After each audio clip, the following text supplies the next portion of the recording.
How to change start time in Djay. In this video, I'm going to show you how you can change the times. First of all, open the application.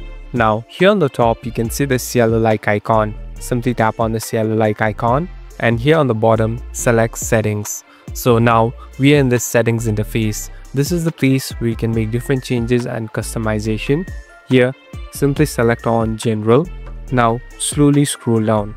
So here there's a section called play, pause and start time. So you can customize the start time however you like. Here you can see an arrow. Now simply select and adjust the time according to your wish. Here these are the start time, and here you will be able to even set the play and pause times. So this is in order to give a different kick and starting to your music.